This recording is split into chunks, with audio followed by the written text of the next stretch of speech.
Big boss season 8 హౌస్లో 4th nominations రచ్చ అయితే మొదలైపోయింది. మరి లైవ్ అప్డేట్స్లో చూసుకున్నట్లయితే ప్రతి వారంలోనే ఈ వారం కూడా నామినేషన్స్కి కూడా ఓ థీమ్ అయితే ఇచ్చాడు బిగ్ బాస్.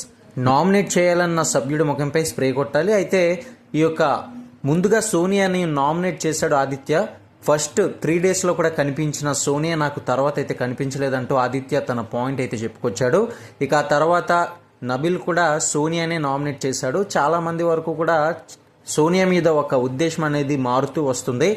నిజంగా ఆడియన్స్ కూడా అదే అనిపించింది అనమాట. ఎందుకంటే స్టార్టింగ్ వారం చూసుకున్నట్లయితే స్క్రీన్ స్పేస్ తన వైపు తిప్పుకోవాలనుకుందో ఏమో లేదో తెలియదు, కానీ సోనియా మాత్రం చాలా వరకు కూడా హైపర్ అయ్యేది. ప్రతి విషయాన్ని కూడా పాయింట్అవుట్ చేస్తూ మాట్లాడేదన్నమాట. నెమ్మదిగా కొన్ని రోజులు అయ్యేసరికి సోనియాలో ఆ యొక్క యాంగిల్ అయితే కనిపించలేదు ఎవరికి. ఆ తర్వాత నబిల్ కూడా సోనియాని అయితే ఎలిమినేట్ చేశాడు కదా.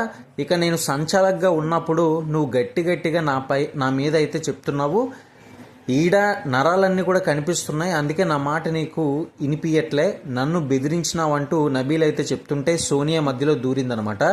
ఎవరిని నామినేట్ చేశాను, మధ్యలో దూరుతున్నది ఎవరు అని చెప్పేసి నబీల్ అనడంతో వారిరువురి మధ్య కూడా ఫన్నీ వార్ అయితే జరిగిందని చెప్పుకోవాలి. దీంతో నా పాయింట్ అయిపోని ఓ మేడం అంటూ నబీల్ గట్టిగానే వాయించాడు అనమాట. అయితే ఇక తన రెండో నామినేషన్స్కి అయితే పృథ్వీకి వేశాడు నబీలు. తను సంచాలకుగా ఉన్న పద్మావతి 2.0 టాస్క్లో తనపైకి కొట్టడానికి వచ్చినట్లుగా కూడా కోపం వచ్చిందని, అంత కోపంగా ఈ యొక్క బిగ్ బాస్ హౌస్లో నా మీద విరుచుకుపడ్డాడని, అంత కోపం పనికిరాదని అయితే చెప్పాడు.